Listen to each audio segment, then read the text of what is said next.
Hello everyone, welcome back to my channel and I hope that you're all doing very well. So today in this video we'll be discussing a short story written by Paro Anand, that is No Guns at My Son's Funeral. So before the short story goes on, let's quickly see the introduction to the author जो कि है पारो आनंद. She was born in 1957 and now she is 66 years old. और ये young adults और children literature की contributor हैं और इन्होंने कई सारी नॉवेल्स, प्लेज और शॉर्ट स्टोरीज़ लिखी है, जिनमें से एक शॉर्ट स्टोरी आज हम डिस्कस करने वाले हैं इस वीडियो में. और एक कई सारे टॉपिक्स पर एक्सपेरिमेंट करती रहती हैं, जैसे वायलेंस, टेररिज्म, हेट्रेड, फेलियर और सेक्सुअल अब्यूज़. तो इनकी राइटिंग्स यंग ऑडियंस का हमेशा ही वेलकम करती हैं. जिस तरीके से इनका लिखने का जो स्टाइल है, जो तरीक़ों से ये लिखती हैं, उससे जो यंग एडल्ट्स हैं वो हमेशा इनकी राइटिंग्स को पढ़ के इम्प्रेस हो जाते हैं. तो इतना तो था हमारी ऑथर के बारे में, और कहानी को शुरू करें उससे पहले हम सारे कैरेक्टर्स देख लेते हैं. तो सबसे पहला कैरेक्टर है हमारा आफताब, ठीक है, जो कि एक टीन एज्ड बॉय है, मिडिल क्लास फैमिली से बिलोंग करता है, और उसकी एक बड़ी बहन है जिसका नाम है शाजिया, और एक छोटा भाई है जिसका नाम है आमिर. और इनके अलावा अकरम है जो कि टेररिस्ट ग्रुप का लीडर है. और इस पूरे ग्रुप में जो भी लोग शामिल हैं, जैसे फ़िरोज़, अफ़गान, जावेद, इमरान, तो ये सारे लोग इस ग्रुप में शामिल हैं. तो इस कहानी की सेटिंग रखी गई है कश्मीर, ठीक है. और ये जो कहानी है ये एड्रेस करती है टेररिज्म को, ठीक है, इशू ऑफ टेररिज्म. इसमें यही सारी चीज़ें हम पढ़ने वाले हैं. और कश्मीर में कहाँ एक छोटा सा टाउन है जिसका नाम है बारामुल्ला, ठीक है. तो ये बारामुल्ला जो है, this is the centre of the story. तो कश्मीर में मुस्लिमों के अलावा भी कई सारे लोग रहते हैं, जैसे सिख हो गए और कश्मीरी पंडित हो गए. तो ऑथर हमें बताती हैं टीन एज के बारे में. जब भी हम टीन एज के होते हैं, ठीक है, टीन एज एक ऐसा टाइम होता है सबका कि उसमें हम सीखते हैं हर चीज़ को, ठीक है. उसमें हमारे पास क्लियरिटी नहीं रहती कि क्या चीज़ सही है, क्या चीज़ गलत है. उस वक्त हम ग्रो कर रहे होते हैं, बहुत सारी चीज़ों को सीख रहे होते हैं. ये हमारा लर्निंग टाइम होता है, ठीक है. इस वक्त हमें कोई जो चीज़ सिखाएगा, हम उसी चीज़ को बहुत अच्छे से सीख लेंगे, है ना. और अगर हम सही में चले गए तो आगे के लिए अच्छा है, और अगर हम बुराई में चले गए तो फिर आगे हमें बहुत ज़्यादा दिक्कत होने वाली है. तो ये टाइम ऐसा है जब हम चीज़ों को सीखते हैं, ठीक है. ऐसा नहीं कि हमें हर चीज़ आता है, हम हर चीज़ में बहुत अच्छे हो जाते हैं. ये हमारा ग्रोइंग एज है, लर्निंग एज होती है, टीन एज, ठीक है. तो ये कहानी है आफताब की, जो कि एक टीन एज बॉय है और वो मिडिल क्लास फैमिली से बिलोंग करता है, और ये भी बारामुल्ला में ही रहता है, ठीक है. और इसकी फैमिली में इसका एक छोटा भाई है जिसका नाम है आमिर, और इसकी बड़ी बहन है शाजिया, ठीक है. और इसके अलावा जो इसके फादर हैं, ये एक स्कूल टीचर हैं, और जिस स्कूल में ये पढ़ाते हैं उसी स्कूल में आफताब भी पढ़ता है. और आफताब जो है एक सीक्रेट ग्रुप का मेंबर है, और उस ग्रुप वाले लोग खुद को कहते हैं फ्रीडम फाइटर, लेकिन बाकी जो गांव वाले हैं उन सबको क्या कहते हैं, एक टेररिस्ट का ग्रुप, ठीक है. तो ये एक सीक्रेट ग्रुप है जिसका एक मेंबर हमारा आफताब भी है. जिस सीक्रेट ग्रुप का मेंबर हमारा आफताब है, उसी सीक्रेट ग्रुप का लीडर कौन है, अकरम. अब अकरम को क्या बताया जाता है कि ये बहुत ही ज़्यादा कन्विंसिंग विलन है, यानी कहते हैं ना एक मैनिपुलेटिव नेचर होना, तो उस तरीके का नेचर है इस अकरम का. ये छोटे छोटे बच्चों को, यंग चिल्ड्रन को फंसाता है अपनी बातों में, उनको फुसलाता है प्यारी प्यारी बातें करके. और ये बहुत ही ज़्यादा भयंकर है, ये सिगरेट भी पीता है और हमेशा कॉन्फिडेंट रहता है, ठीक है.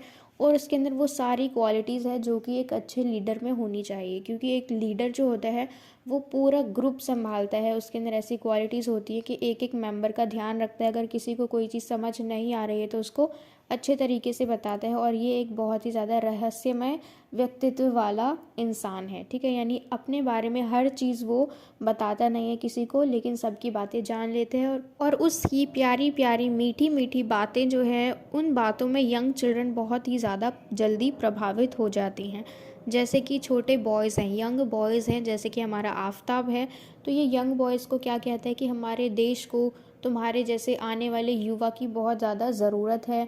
हमारे देश में ऐसे बच्चों की ज़रूरत है जिनके अंदर बहुत ज़्यादा साहस हो, करेज हो, और तुम्हारे जैसे बच्चे ही अगर हमारे ग्रुप में शामिल होंगे तो हमारा देश सुरक्षित रहेगा. क्योंकि ये एकदम से नहीं बोल सकते कि हमें हमला करना है, हमें यहाँ पे बॉम्ब जाके फोड़ना है, क्योंकि ये टेररिस्ट ग्रुप है. लेकिन ये यंग बच्चों को क्या कह के अपने गैंग में शामिल कर रहे हैं कि तुम्हारे जैसे युवा की हमें ज़रूरत है। तो बॉयज़ जितने भी हैं उन सबको ये फुसलाते हैं कि हमारे गैंग में आ जाओ, क्योंकि हमें ऐसे सोल्जर्स की बहुत ज़्यादा ज़रूरत है जो देश की रक्षा करे। और वहीं दूसरी तरफ ये यंग गर्ल्स को किस तरीके से फुसलाते हैं और उनको कन्विंस करते हैं कि वो लोग इनकी ब्राइड्स बन जाएं, यानी ये लोग टेररिस्ट गैंग में किसी भी तरीके से शामिल हो जाए। जो गर्ल्स हैं उनकी ब्राइड बन के उनसे शादी करके, और जो बॉयज़ हैं, यंग बॉयज़ हैं, उनके दिमाग में ऐसी ऐसी चीज़ें डाल रहे हैं कि वो इस गैंग में शामिल हो जाए। अब एकदम से डायरेक्टली नहीं बोल सकते कि ये लोग टेररिस्ट हैं, तो इन्होंने क्या कह दिया, एक सीक्रेट ग्रुप है और हम क्या हैं, फ्रीडम फाइटर्स। तो अभी ये लोग टीन एज हैं, ठीक है, गर्ल्स भी और बॉयज़ भी, तो इनको अभी जिस तरीके की बातें सिखाई जाएंगी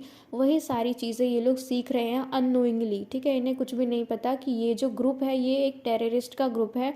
ये लोग क्या कहते हैं अपने ग्रुप को कि एक फ्रीडम फाइटर हैं। आफ्ताब जो है इसका बहुत ही ज़्यादा लगाव है अकरम के साथ, क्योंकि उसे नहीं पता कि वो टेररिस्ट है। वो समझता है ये तो बहुत अच्छा लीडर है जो मुझे इनकरेज करता है। वो बहुत प्यारी प्यारी बातें अकरम जो है वो आफ्ताब के साथ करता है, उसकी तारीफ़ करता है और कहता है कि तुम बहुत ही ज़्यादा एफिशिएंट हो और हमारे देश को तुम्हारे ही जैसे युवा की ज़रूरत है।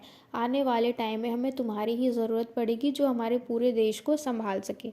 और ये फ़िज़ा मूवी में जो ऋतिक रोशन ने रोल प्ले किया है उससे आफ्ताब को कंपेयर करने लग जाता है, इसकी स्ट्रेंथ को बताने लग जाता है कि तुम भी बिल्कुल वैसे ही हो। तो ऐसे ही बहुत सारी प्यारी प्यारी बातें करता है। अब देखो अकरम के हाथ में चोट लगी है क्योंकि इसने कभी लड़ाई लड़ी होगी, क्योंकि ये टेररिस्ट है, ठीक है। तो उसी लड़ाई में इसका एक हाथ जो है वो हमेशा शेक करता रहता है, इसका शेकी हैंड है। तो बातों बातों में आफ्ताब ने इससे इसके इस हाथ के लिए पूछ लिया। तो वो क्या कहता है कि देखो मेरा हाथ भी ऐसे ही है, हिलता रहता है, प्रॉपर वर्क नहीं करता। तो ऐसे में मुझे तुम्हारी और ज़्यादा ज़रूरत पड़ेगी, तुम इतने ज़्यादा कुशल हो, तुम इतने ज़्यादा स्ट्रांग हो। तो ऐसे में हमारे ग्रुप को तुम्हारे जैसे बच्चे की, तुम्हारे जैसे स्ट्रांग बच्चे की बहुत ही ज़्यादा ज़रूरत है।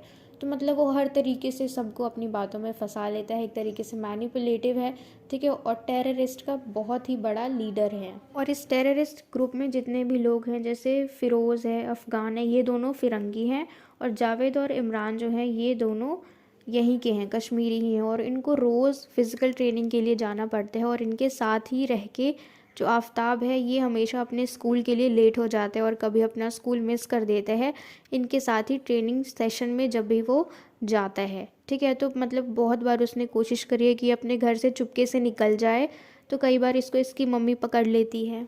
और आफ्ताब की मदर जब फ़िरंगियों की बुराई करती है, फ़िरंगियों के बारे में कहती है कि उन्होंने हमारे ब्यूटीफुल से कश्मीर को, जो कि सेफ़ हेवन था, कश्मीर को अब क्या बना दिया है, मौत की घाटी बना दिया है। तो इतना सुन के आफ्ताब को बहुत ज़्यादा गुस्सा आता है फ़िरंगियों के बारे में, और वो अपनी मदर के ऊपर बहुत चिल्ला पड़ते हैं और कहते हैं कि वो फ़िरंगी नहीं है, वो हमारे अपने भाई हैं, वो हमारे सगे भाई हैं और वो हमारी मदद कर रही हैं।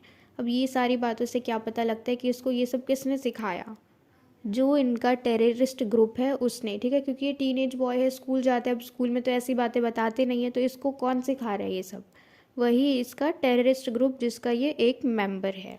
जैसे ये एकदम से घर से गायब हो जाता है और गायब होके कहाँ चला जाता है, अपने टेररिस्ट ग्रुप के पास, ठीक है। और इसका अचानक से गायब होना इसके अम्मी और अब्बू को, यानी इसके फादर और मदर को बिल्कुल भी नहीं है पसंद, क्योंकि कश्मीर में, ठीक है, बारामुल्ला में ऐसे कई सारे केसेस हैं जहाँ पे सीक्रेट ग्रुप काम करता है टेररिस्ट का, ठीक है। तो वो लोग कहीं से भी बच्चों को किडनैप कर लेते, तो ऐसे ही आफ्ताब भी है, पर इसको किडनैप नहीं किया गया है, ये अपनी मर्ज़ी से जाता है। क्यों? क्योंकि इसे नहीं पता कि वो टेररिस्ट का एक ग्रुप है, इसे लग रहा है कि वो लोग फ्रीडम फाइटर्स हैं और अपने देश के लिए युवाओं को तैयार कर रहे हैं। तो अब इंडियन आर्मी क्या करती है, बारामुल्ला के हर एक आने जाने वाले रास्ते पर तैनात हो जाती है। और जो मेजर रमनीक है उनको थोड़ा थोड़ा शक भी होता है आफ्ताब के ऊपर कि कहीं ये तो इन्वॉल्व नहीं है उन आतंकवादी में, उन टेररिस्ट के साथ ये तो इन्वॉल्व नहीं है। तो फिर आफ्ताब से थोड़ी बहुत पूछताछ की जाती है, लेकिन उसे बच्चा समझ के छोड़ दिया जाता है। इसको छोड़ तो दिया जाता है, लेकिन इसके ऊपर निगरानी ये लोग बाद में भी रखते हैं। तो जब ये आर्मी ऑफिसर्स इधर उधर जाके पूछताछ करते हैं तभी तुरंत बम फटने की आवाज़ आती है। कहाँ से?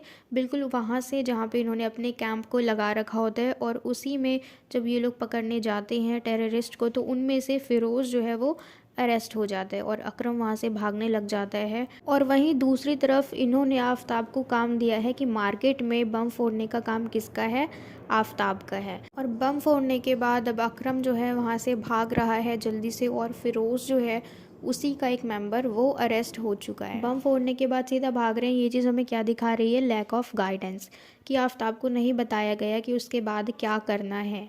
ठीक है, क्यों नहीं बताया गया? क्योंकि ये जो टेररिस्ट हैं इनका काम क्या है?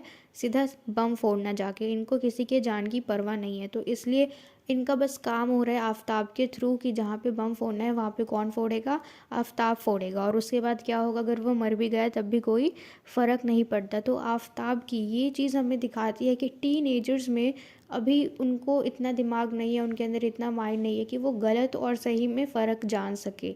ठीक है, सब कुछ इसके पास क्लियर है, इसके सामने सब कुछ क्लियर है कि वो लोग कश्मीर के अंदर, बारामुल्ला के अंदर उनके ही पूरे परिवार को, रिश्तेदारों को वहीं पे बम फुड़वा रहे हैं आफ्ताब के हाथों से।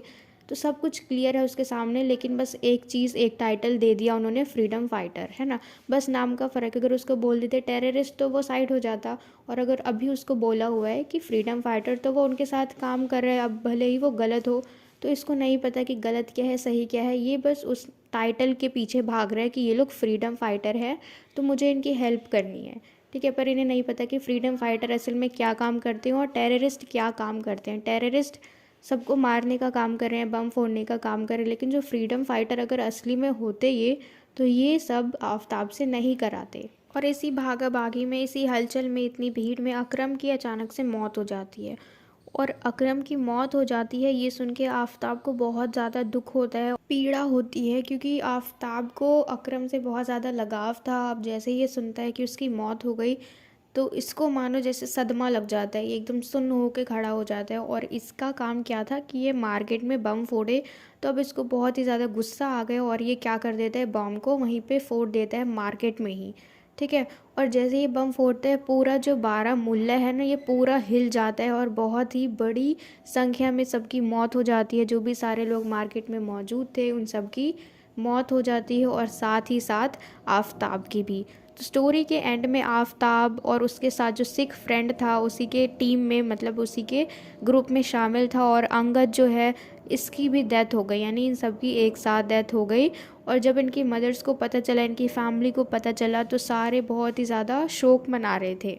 इस ब्लास्ट के बाद बारामुल्ला जो टाउन है ये पूरा हिल चुका था। सारे लोगों ने अपने अपने करीबियों को खो दिया था, सब ने किसी न किसी को खो दिया था। जो आफ्ताब की बहन थी शाज़िया, उसने अपने लवर को खो दिया और अपने ब्रदर को भी खो दिया, यानी आफ्ताब की भी अब मौत हो चुकी है। तो ये जो चैप्टर है इसकी एंडिंग बहुत ही ज़्यादा दुखद है, ट्रैजिक है। और बारामुल्ला में इस बार जैसा हादसा हुआ है, ऐसा हादसा, इतना बड़ा हादसा आज तक कभी नहीं हुआ। ठीक है, अब देखो सारे लोग मरे पड़े हैं और इनकी डेड बॉडीज़ को अब उठा के लेके जाया जा रहा है। सब लोग, आफ्ताब की बॉडी को भी उठा रखा है कुछ लोगों ने बाकियों को भी उठा रखा है, और सब लोग एक साथ जा रहे हैं डेड बॉडीज़ को उठा के। और यहीं पे इनकी मदर्स भी हैं, यानी आफ्ताब की मदर भी यहीं पे हैं।